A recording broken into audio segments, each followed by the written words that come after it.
প্রথমে হচ্ছে ছাত্রলীগে প্রথম হামলা করে আমাদের হলে। তো হলের ওই 15 তারিখে আমাদের অনেকেই হচ্ছে হল থেকে চলে যায়। তো এরপর থেকে মানে একটা জিনিস মানে সবাই কিন্তু একটা জিনিস প্রথম থেকে অনেকে বুঝতে পারবেন যে ঢাকা জিনিসটা হচ্ছে অনেক একদম হচ্ছে সেন্ট্রাল হাব। তো এইটাকে সবাই চেষ্টা করে সবসময় হচ্ছে সেন্ট্রালাইজ করার। তার মানে আপনার যদি পাওয়ার এই দিকে আসতে থাকে তাহলে হচ্ছে আপনাকে কেউ আটকাইতে পারবে না। এটা কিন্তু 71 সালেও কিন্তু সেম জিনিসটাই হয়েছিল। 71 সালে ব্যাপারটা কীরকম ছিল যে ইন্ডিয়ান আর্মি যখন আপনার হচ্ছে প্রসিড করার চেষ্টা করে তখন কিন্তু পাকিস্তানের মূল দখলে ছিল হচ্ছে আপনার ঢাকাটা। যদি ঢাকাটা না সরে যেত বা ঢাকাটা যদি তারা না ছাড়তো তাহলে কিন্তু বাংলাদেশ ওইভাবে স্বাধীন হতো না। এখন ওই জন্য মানে এটা হচ্ছে ওই প্রিভিয়াস স্ট্র্যাটেজি থেকেই মানে যা বুঝতেছি যে হচ্ছে ওই যে স্বৈরাচারী সরকার থেকে এরকম একটা নির্দেশ আসে যে আগে ঢাকা বিশ্ববিদ্যালয় যেহেতু আন্দোলনের কেন্দ্রবিন্দু, তো আপনারা হচ্ছে ঢাকা বিশ্ববিদ্যালয়টাকে ক্লিয়ার করেন। এই কারণে একটা জিনিস খেয়াল করে দেখবেন যে আমাদের ম্যাক্সিমাম প্রথম শহীদ কে হয়েছে আবু সাইদ ভাই। এখন আবু সাইদ ভাইয়ের কিন্তু উনি কিন্তু ঢাকার না, উনি কিন্তু হচ্ছে বেগম রোকেয়া বিশ্ববিদ্যালয়। তো এটা ঢাকায় হয় না কেন? এটার কারণ হচ্ছে আমাদের ওই সময় মানে চেষ্টা করা হচ্ছিল যেন 3-4 জন বা কোনো রকম ক্লাস্টার হইলেই যেন হচ্ছে হয় গুম করে দেওয়া, নাহলে গুলি করা, নাহলে ছাত্রলীগ দিয়ে পিটানো বা এরকম কোনো কিছু করার। তো এই কারণে আমাদের 15, 16, 17 এরকম আমি 17 তারিখ পর্যন্ত আপডেট দিতে পারি। এরপরে তো আমার তো 17 তারিখে অ্যাটাকটা হয়। 17 তারিখের কথাটা মানে জিস্ট হিসেবে একটু বলি। 17 তারিখে হচ্ছে 6:30-6টার আশপাশে যখন হচ্ছে আমরা শাহবাগের মানে ঢোকার চেষ্টা করতেছি, কারণ আপনারা তো জানেন যে পুলিশ ব্যারিকেড দিয়ে যত রকম আবাসিক এরিয়া আছে ঢাকা বিশ্ববিদ্যালয়ের ছাত্রদের আবাসিক এরিয়া সব হচ্ছে ব্যারিকেড দিয়ে রাখা। তো আমরা না কোনো মতে ঢুকতেই পারতেছি না ক্যাম্পাসের ভিতরে। আমরা অনেকভাবে মানে চেষ্টা করতেছি, হয়তো 100 জন 200 জন ম্যানেজ করা এখন হয়তো সহজ, বাট ওই সময় অ্যাকচুয়ালি সহজ ছিল না। দেখেন সবার একটা জিনিস কি, সবাই না ওই রকম নিজের রিস্ক নিয়ে আসতে চায়, কিন্তু কথা হচ্ছে ফ্যামিলির কথা চিন্তা করে অনেকে পিছিয়ে আসে। আবার ওই সময় কিন্তু ম্যাক্সিমাম ফ্যামিলি এটাই বলতেছিল যে তুমি যা করো করো, সমস্যা নেই, বাট একটু পিছনের কথা চিন্তা করে আগায়, বা তোমার বেশি দূর যাওয়ার দরকার নেই। এটা ইভেন আমার প্যারেন্টসের থেকেও শুনছি। বাট ছোটোবেলা থেকে আমি হচ্ছে অবাধ্য, আমি জীবনে কখনো আমার প্যারেন্টসের কথা খুব শুনিই নাই। সো এই কারণে আমিও আমার প্যারেন্টসের কথা শুনি নাই, যে এর জন্য আজকে আমার এই অবস্থা। বাট এটা সমস্যা না। বাট কথা হচ্ছে আমরা অনেকভাবে চেষ্টা করতেছিলাম যে হচ্ছে ক্যাম্পাস এরিয়ার ভিতরে ঢোকা। তো আমরা হচ্ছে আমি আমার রুমমেট রিপন আর সাব্বিরের আসার কথা ছিল, বাট সাব্বির হচ্ছে বললো যে মামা আজকে সমস্যা হতে পারে, আমি আজকে না যাই, আমি একটু পরে যাবো। ওই জন্য ও আর আসে নাই। আমরা 2-3 জন এরকম আরও আগাইতে থাকি। মাঝখানে আরও ঢাকা বিশ্ববিদ্যালয়ের 2-1 জন ভাইয়ের সাথে পরিচয় হয়, ওরা জুনিয়র ছিল, আমি তো থার্ড ইয়ারে, তো ওরা হচ্ছে ফার্স্ট ইয়ার বা সেকেন্ড ইয়ারে ছিল। তো ওইরকম সব কিছু সহ আমরা হচ্ছে অ্যাডভান্স হতে থাকি। হঠাৎ করে আমার পরনে আমাদের এই বিজয় 71 হলের এখানে 71 লেখা একটা জার্সি আছে। সো ওই 71 লেখা জার্সি দেখে আমাদের পিছনে কয়েকজন লিখে ডাক দেয়, যে জাস্ট প্রথম কথাটাই ছিল এই, আর শেষ কথাটা ওদের এই ছিল, এই তুই বিজয় 71 না। এই কথাটা বলার পরে প্রথমে হচ্ছে মানে ওদের ফার্স্ট আঘাতগুলো শুরু হয়, ঠিক আছে। এখন জিনিসটা হচ্ছে কি, ওদের সবার কাছে জিআই পাইপ, আর আমার কাছে জাস্ট কিচ্ছু নেই। আমি জাস্ট এই যে ফোনটা নিয়ে বের হয়েছি আর মানি ব্যাগটা পকেটে ছিল। তো মানে এখন আবার কয়েকজনের কাছে ধারালো অস্ত্র ছিল। আমার পিঠেও একটা চাকুর কোপ আছে, এটা হ্যাঁ আমি যদিও দেখাইতে পারতেছি না। কথা হচ্ছে যে এখন আমি ফাঁকা হাতে, আর বাকি যে 2 জন ছিল আমার সাথে 2-3 জন, এরা হচ্ছে স্ক্যাটার্ডলি ওরাও পালায় যায়। আর ওরা হচ্ছে মেনলি টার্গেট করতেছিল যে বিজয় 71-এ ধরার, কারণ বিজয় 71, মহসিন, সূর্য সেন এরকম এগুলো বলতে পারেন মোটামুটি একটু সেন্ট্রাল লেভেলের হল, তো এগুলো থেকে মোটামুটি আন্দোলনগুলো বেগবান হয় বেশি। আর আপনার হচ্ছে আমাদের যদিও সবাই বলতো যে ছাত্রলীগের হচ্ছে এই মানে এই হলটা হচ্ছে নন পলিটিক্যাল হল, খুব বেশি হচ্ছে পলিটিক্সের মানে ইয়া নাই, বাট তলে তলে সবই চলে, ঠিক আছে। আমি নিজেই আপনার হচ্ছে আমার অ্যাটাচ বিজয় 71, আমি জীবনে কখনো হচ্ছে হলে সিট পাইনি। কারণ যখন আমি ফার্স্ট ইয়ারে আসছিলাম, ফার্স্ট ইয়ারে আসার পরে আমার এটাই শোনা লাগছে, তুমি যদি পলিটিক্স না করো তুমি হলে কোনো সিট পাবা না, সে তোমার অ্যালটমেন্ট আসুক বা না আসুক। এখন আমিও আর ওই জন্য আর পরে আগাই নাই। তো বাট আমি হচ্ছে হলের বিভিন্ন কার্যক্রম যেমন অ্যাথলেটিক্সের সাথে সাথে মোটামুটি যুক্ত ছিলাম। তো এই কারণে হচ্ছে মোটামুটি হলে আসা যাওয়া হতো, বন্ধুবান্ধবও চিনি মোটামুটি। তো ওরা হচ্ছে ওই সূত্র ধরে আগাইছে আরও, মানে ওরা আরও এনশিওর হয়েছে কখন, যখন হচ্ছে আমার পকেট থেকে যখন আইডি কার্ড পড়ে গেছে। ও বাই দ্য ওয়ে একটা জিনিস বলে রাখি, আমি হচ্ছে বরিশাল ক্যাট কলেজের এক্স ক্যাট, 2014 থেকে 20-এর ইন্টেক। ওরা যখন এরকম মানে জানতে পারছে যে এরা হচ্ছে মিলিটারি ব্যাকগ্রাউন্ডের, তো আপনার নর্মাল সেন্স কি বলে, যখন হচ্ছে দেখবেন যে একটা লিডার একটা গ্রুপের সাথে আছে বা একটা মোটামুটি নলেজেবল পারসন আছে, তখন আপনি চাইবেন না যে তাকে তখন লিডারটাকে আগে মেরে ফেলা, বা লিডারটাকে সরাই দেওয়ার, তাহলে কিন্তু সবাই স্ক্যাটার্ড হয়ে যাবে। তো ওরা কিন্তু ওই রকম একটা সেন্স নিয়ে আসছে যে ওকে যদি সরাইতে পারি বা ওকে যদি আজকে কিছু একটা করে দিতে পারি, তাহলে মোটামুটি আন্দোলন কিন্তু কমে যাবে। ওরা কিন্তু মানে ছাত্রলীগ কিন্তু প্রথম থেকেই, আর আওয়ামী লীগ সরকারের পতনে কিন্তু একমাত্র রিজন কিন্তু আমার কাছে মনে হয়েছে যতগুলা ইনসিডেন্ট, যতগুলা যা কনসিকুয়েন্সেস হয়েছে, এটা হচ্ছে ছাত্রলীগ নামানোর ফল। ছাত্রলীগ যদি না নামতো, এইভাবে যদি মানে প্রথমেই যদি শান্তিপূর্ণ আলোচনা আসতো, আওয়ামী লীগ নামতো না। কিন্তু কথা হচ্ছে আপনার এই ছাত্রলীগের এই যে পাকনামির জন্যই কিন্তু মোটামুটি এইগুলো হচ্ছে। তো ওরা ফার্স্টে ওই দিয়ে অ্যাটাক করে আমাকে। আমার অ্যাটাকটা হয়েছিল হচ্ছে জাতীয় জাদুঘর শাখা আছে অগ্রণী ব্যাংকের একদম ওইটার সামনে। ইভেন হয়তো ফুটেজ চেক করলেও 17 তারিখে 6:30টার পর থেকে ফুটেজ চেক করলে হয়তো পাওয়া যাবে। তো 3টা জিনিস আমি একজনকে আইডেন্টিফাই করতে পারছি। প্রথমত 5-7 জন আগে আসার পরে মোটামুটি ওর ভিতরে ছিল হচ্ছে সাকিব আরাফাত মৃধা, মানে আমাদের এক ব্যাচ সিনিয়র পলিটিক্যাল সায়েন্সেরই, হচ্ছে 19-20 সেশন। ও ও আচ্ছা আচ্ছা, সরি আচ্ছা। তো উনি হচ্ছে দলে ছিল, আর উনি হচ্ছে আমাকে বাই চান্স ফেসে চিনতে পারছে। এরপরে উনি সরে গিয়ে আরও বলছে যে মানে ওর মেবি আরও লোকজন পাঠিয়ে দিচ্ছে। প্রথমে 4-5 জন মিলে ধরছিল, পরে আরও 5-7 জন আসছে।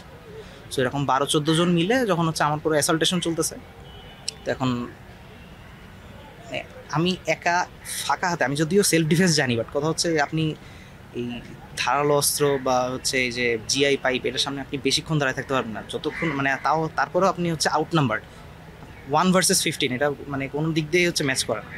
এই কারণে আমার ম্যাক্সিমাম ড্যামেজগুলো হয়েছে। প্রথমত আমি মানে আপনার এক্ষেত্রে আমার 3 জনের প্রতি বিশেষ ক্ষোভ আছে। প্রথম ক্ষোভ হচ্ছে ওখানে আপনার শাহবাগে মোড়ের পরে আপনার হচ্ছে পুলিশ আর বিজিবির গাড়ি দাঁড়াইছিল। আমি হচ্ছে চিল্লাই ডাকার চেষ্টা করতেছি, তারা একবার ফিরেও তাকায় না। এই জন্য পুলিশ আর বিজিবির পরে আমার হচ্ছে বলতে পারেন মানে ক্ষোভ আছে, আসলে অনেক ক্ষোভ আছে যে এরা কেন ওই সময় আমাদের পাশে দাঁড়ায় না। এরা যে ওই সময় যদি আমার পাশে দাঁড়াইতো বা অ্যাটলিস্ট এইদিকে আগায় আসতো, এরা তো সব ছাত্রলীগের ছেলেপেলে, এরা হচ্ছে ওই একটু ফোর্স দেখলে কিন্তু মোটামুটি সরে যায়। এখন ওরা আমাকে হচ্ছে বেশি একদিক দিয়ে বলতে পারেন যে বেশি ড্যামেজ করতে পারে না, এর আর একটা কারণ আছে। ওরা যখন বারবার বলতেছে যে এই তুই এই তুই শিবির না এরকম শিবিরের ট্যাগ দেওয়া শুরু করতেছে, ঠিক আছে, তখন হচ্ছে ওরা বারবার হচ্ছে ধাক্কাধাক্কি করতেছে, করার পরে এবার ইভেন ওরা আবার রীতিমতো মারামারি শুরু করছে। এখন একটা জিনিস খেয়াল করে দেখবেন, যখন হচ্ছে আপনার কেউ মাথায় মারবে না, তখন ওরা আবার ওই টার্গেটটাই করতেছে ওইটাই, যে হচ্ছে মাথাটা। এই কারণে আমার মাথায় কোনো ড্যামেজ আসে না, যদি আমার সব হাত দিয়ে ঠেকানোর পরে সব হাতে লাগছে। তো ওরা যখন ওই অ্যাটাকের দিকে আসতেছে, ওরা হচ্ছে ইভেন হেলমেট ছুঁড়ে মারতেছে। তো আমি হচ্ছে আপনার ওই যখন দেখছি যে পুলিশ আর বিজিবি থেকে আমি কোনো হেল্প পাচ্ছি না, আমি এরপরে করছি কি, এই যে জাতীয় জাদুঘর শাখার যে গার্ড যারা থাকে, গার্ডদের কাছে ওই যে তাদের কাছে যে গজারি কাঠের লাঠিগুলো আছে, আমি ওগুলো চাইছি যে মামা লাঠিটা দেন।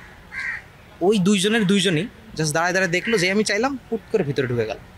মানে আমার কাছে ওইটাও একটা খারাপ লাগছে যে অ্যাটলিস্ট পাশেও কেউ আসে নাই। আবার একেবারে আলটিমেট পর্যায়ে যখন আমি দেখতেছি যে আমি আর পারতেছি না, একদম আউট নাম্বারড হয়ে যেতেছি, প্লাস এরপরে আমার ধরলে কিন্তু একদম আমি শেষ, তখন হচ্ছে এক কাজ করি, এরকম এক রিক্সাওয়ালা মামা এরকম রিক্সা রেখে দিয়ে উনি হচ্ছে পালায় গেছে। যখন মারামারি দেখছে উনি মানে নর্মালি পালায় গেছে। তো আমি রিক্সার চেন খুলতে গেছি, আমার এই পিঠের এইটা হচ্ছে ওই সময় লাগছে। তো মানে ব্লেসিং বলতে পারেন, বা আমার ওই দিন কপাল খুব বেশি ভালো ছিল। আমাদের এক আপু আছে, সিনিয়র আপু, ওনার নাম হচ্ছে শম্পা আপু। উনি হচ্ছে, ওনার ছবিও আছে আমার কাছে, ওই দিন আমি ছবি তুলে রাখছিলাম। উনি হচ্ছে আমাকে নিজের লাইফ রিস্ক নিয়ে সেভ করে। মানে উনি যদি ওই দিন আমাকে না বাঁচাইতো, আমি মেবি হচ্ছে আপনার সামনে দাঁড়ায় কথা বলতে পারতাম। উনি আমাকে এইরকম মানে পর্যায়ের রিস্ক নিয়ে গেছে। ওনারা আমি জিজ্ঞেস করছিলাম যে আপু আপনি আমারই কেন বাঁচাইলেন।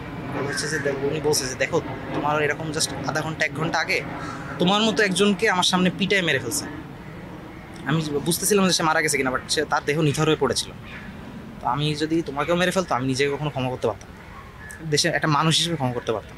তো এই কারণে উনি হচ্ছে আমাকে বাঁচান। ওই আপুর কথা বলছিলেন, ওই আপু যখন আপনাকে হেল্প করার জন্য এগিয়ে আসলো, তখন আসলে ওখানে পুলিশ ছিল কিনা, বা পুলিশের মূল ভূমিকা কি ছিল? পুলিশের মূল ভূমিকা ছিল এখান থেকে এই যে 80 গজ দূরে ওই যে রিক্সাগুলো দাঁড়ায় আছে, জাস্ট ওই রকম ওই দিকে তাকায় আছে, এইদিকে তাকাচ্ছেও না, এক্স্যাক্টলি এই পজিশনেই তারা ছিল। তাদের কোনো মানে ইনভলভমেন্ট আমি পাই নাই।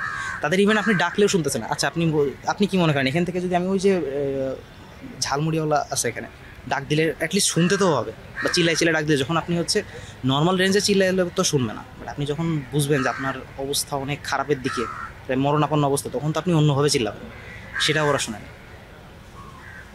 এরপরে অনেকভাবে আমি তাদের একেবারে শেষ পর্যায়ে গিয়ে আমি সে রিক্সার চেন খুলতে গেছি, বাট ওই সময় রিক্সার চেনটা একটাও খুলে না।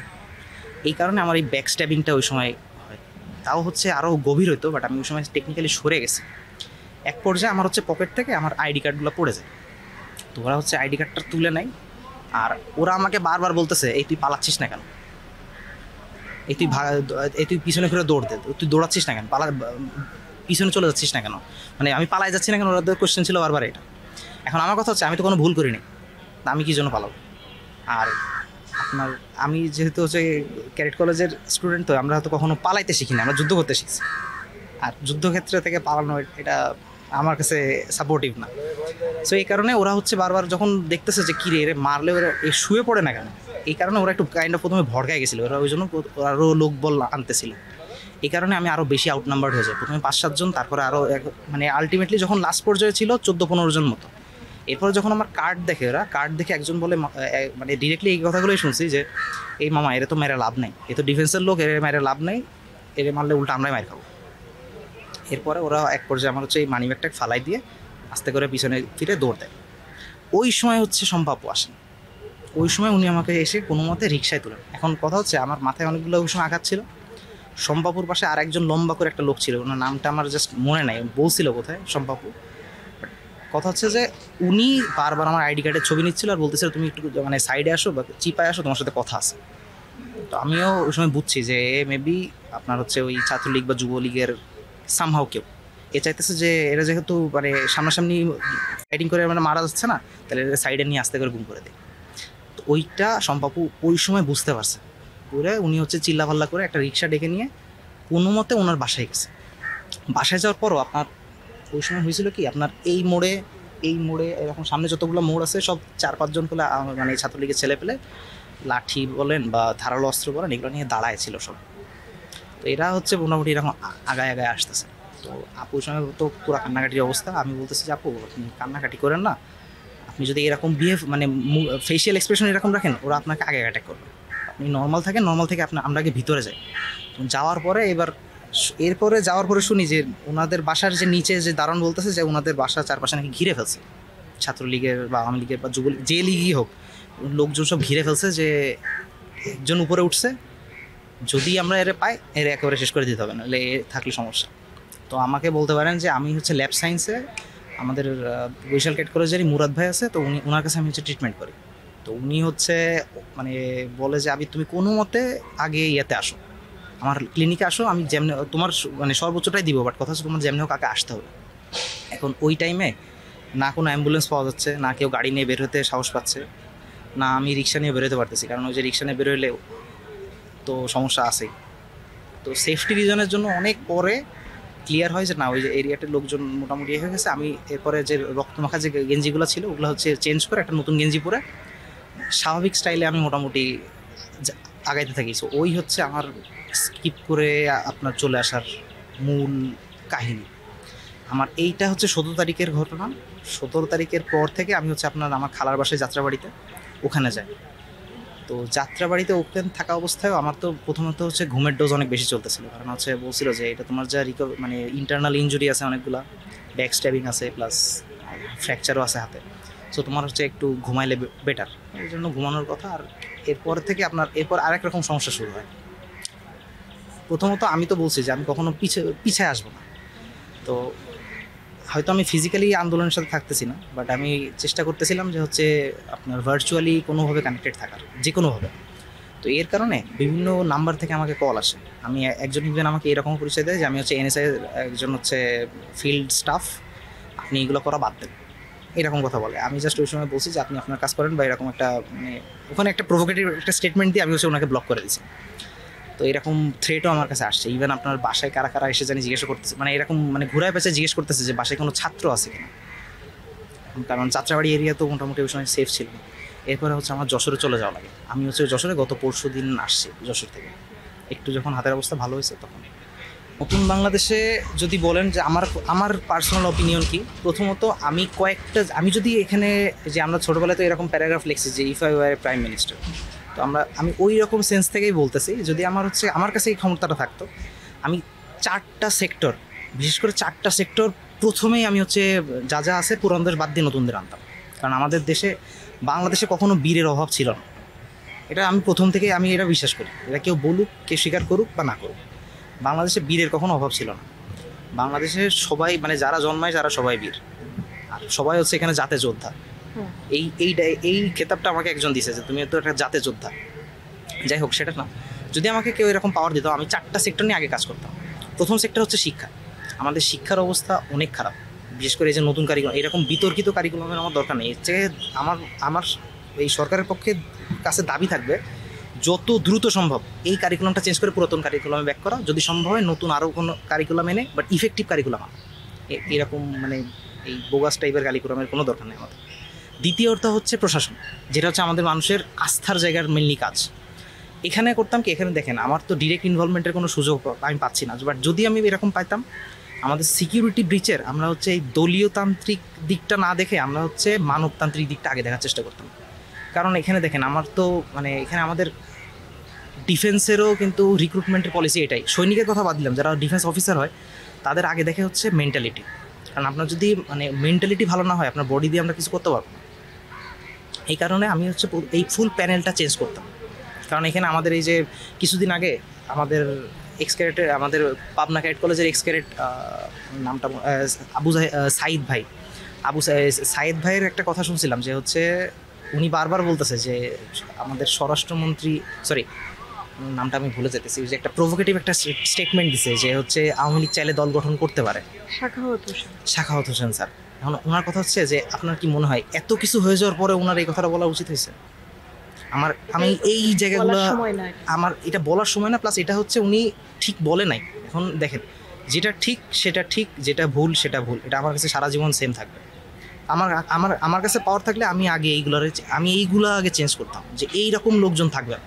আর যারা পুরাতন ধ্যান ধারণায় বিশ্বাসী যে আমরা হচ্ছে আমলাতান্ত্রিকে বা আমরা সাধারণত হচ্ছে এই যে ঊর্ধ্বতন কর্মকর্তার এই যে চাটুকারিতায় বিশ্বাসী, এইরকম লোকজন আমি রাখতামই না। তৃতীয়ত সবচেয়ে বড় যেটা, সেটা হচ্ছে আপনার সেক্টরটা মিডিয়া। আমাদের ওই সময় মিডিয়াটা খুবই মানে ওই সময় হয়ে গেছিলো কি, যে 71 সালে কিন্তু স্বাধীন বাংলা বেতার কেন্দ্র ছিল, আমাদের এই 24-এ কিন্তু কোনো স্বাধীন বাংলা বেতার কেন্দ্র আমরা পাই নাই। যমুনা টিভি অল্প অল্প অল্প অল্প করে আমরা নিউজ পাইছি, বাট কথা হচ্ছে যে সেটা খুবই কম পরিমাণে ছিল। আমি বুঝতেছি যে আপনাদেরও মানে প্রফেশনাল জায়গা থেকে অনেক বাইন্ডিংস আছে, বাট কথা হচ্ছে আমি আগে চেষ্টা করতাম এই জায়গাগুলো ক্লিয়ার করে ফেলার। কারণ আমি যদি না জানতে পারি যে অরিজিনালি কী চলতেছে, কেউ তো মানে সেইভাবে আগাবে না। কারণ মানুষ হচ্ছে আমাদের দেশের ম্যাক্সিমাম মানুষ কিন্তু হচ্ছে ইউরোপিয়ান স্ট্যান্ডার্ডের না। কারণ আমরা যদিও বলতেছি যে আমরা ইউরোপিয়ান স্ট্যান্ডার্ড বানাবো, কিন্তু কথা হচ্ছে যে মানুষ কিন্তু এখনও বুঝবে বিশ্বাসী। ইউরোপিয়ান মানুষজনদের কথা আমি যতদূর চিনি, তারা কিন্তু আগে হচ্ছে জিনিসটা জাস্টিফাই করে দেখে, আগে হচ্ছে সোর্স খুঁজে দেখে যে না এটা লোকটা ভ্যালিড কথা বলতেছে কিনা। বাট এখানে বাংলাদেশের মানুষ কিন্তু এরকম না। বাংলাদেশের মানুষ টিভিতে যেটা দেখবে সেটা দিয়ে মানুষ চলবে, বাংলাদেশের মানুষ এই ফেসবুক রিলসে যেটা দেখবে সেটা দিয়েই চলবে। কিন্তু এটা কিন্তু ইউরোপে হয় না। ইউরোপে কিন্তু মোটামুটি অনেক rules regulations and obligations maintain করে চলে। সো আমি হচ্ছে এটা নিয়ে কাজ করতে পারবো। আর ফোর্থ যেটা হচ্ছে আমার মনে হয় এটা নিয়ে কাজ করা উচিত, সেটা হচ্ছে যে আমাদের চিকিৎসা ক্ষেত্রটাও, আমাদের চিকিৎসক বা হচ্ছে যারা আছেন এখানেও আমি হচ্ছে একটু গরমিল দেখছি। বাট হ্যাঁ, কিছু কিছু হসপিটাল আপনার হচ্ছে অবশ্যই প্রশংসার দাবিদার। কারণ হচ্ছে তারা বলছে যে যেই আসুক আমরা কোনো রকম হ্যারাসমেন্ট বাদে ট্রিটমেন্ট দিব। আবার অনেকগুলো হসপিটালের কথা আমি এরকম শুনছি যে তারা কিন্তু বলছে যে আপনারা যদি এরকম পুলিশের ধাওয়া খেয়ে আসেন বা এরকম কিছু হয় তাহলে কিন্তু আমরা হেল্প করবো না। ইভেন তারা ডিরেক্টলি মুখের পরে দরজা লাগাইও দিচ্ছে। তো আমি হচ্ছে এইসব নিয়ে কাজ করতাম। আর আরেকটা জিনিস কি, আমার মনে হয় যে এটা নিয়ে এটা হচ্ছে ফিফথ অপশন, মানে এটা থাকলে আমার জন্য ভালো, আমার জন্য মানে কিন্তু বাংলাদেশের সবার জন্যই ভালো। সেটা হচ্ছে যে বিশ্ববিদ্যালয়ের প্রশাসন নিয়ে কাজ করা। কারণ প্রথমত আমাদের এখানে আমরা সবাই বলতেছি যে ছাত্র রাজনীতি ব্যান করতে হবে, কিন্তু কথা হচ্ছে যদি আমাদের শিক্ষকরাই যদি রাজনীতির সাথে যুক্ত থাকেন তাহলে তো ছাত্ররা আস্তে আস্তে ওইদিকে ঢুকবে। তো আমার দাবি থাকবে যে শিক্ষক ছাত্র রাজনীতি নিয়ে আপনার যদি কেউ কোনো রকম স্টেটমেন্ট দেয় বা এরকম কোনো প্রভোকেটিভ কিছু বলে, এখানে আপনার বিভিন্ন দলাদলির কথা আসতেছে, লাল দল, নীল দল, সাদা দল, এরকম কোনো দল থাকবে না, সব মিলে একটা দল হবে, বাংলাদেশ দল। আমার মতে এটা হওয়া উচিত। কারণ এটা যদি না বাস্তবায়ন না করতে পারেন, আমার মনে হয় না মানে এই আন্দোলন পুরা বৃথা।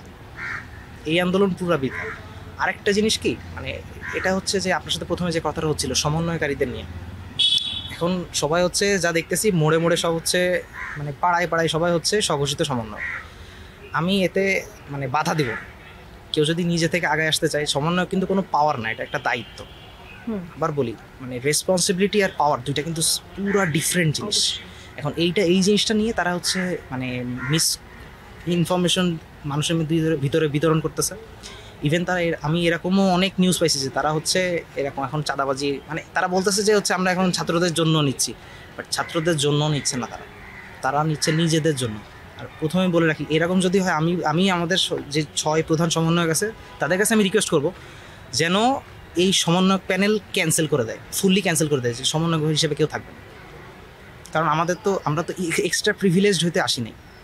এখন এক্সট্রা প্রিভিলেজ নেওয়া মানে কি? তার মানে আমি হয় অটিস্টিক, ওর হচ্ছে আমার মানে কোনো সমস্যা আছে। কারণ আমার তো মনে হয় না আমার কোনো সমস্যা আছে।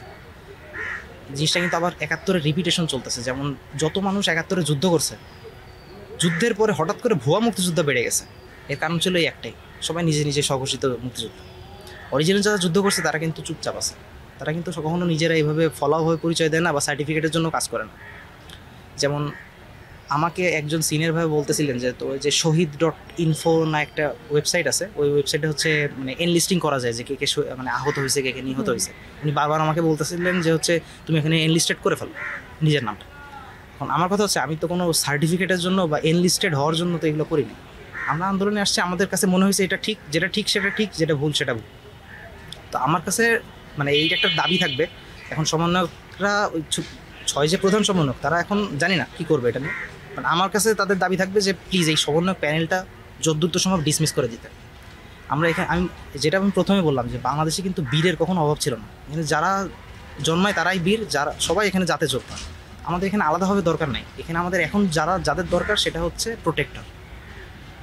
এই প্রোটেক্টর না হইতে পারলে কিন্তু এই যে সংখ্যালঘুর যে কনসেপ্টটা, এটা কিন্তু সারা জীবন থাকবে। আমার কথা হচ্ছে যে সংখ্যালঘু কেন থাকবে? যে চাকমা সেও বাংলাদেশি, আমি যশোরের, আমিও বাংলাদেশি, যে হিন্দু সেও বাংলাদেশি। আমার তো মনে হয় না যে এখানে আপনার সংখ্যালঘু বা এরকম কোনো ডিফারেন্সিয়েশনের দরকার আছে।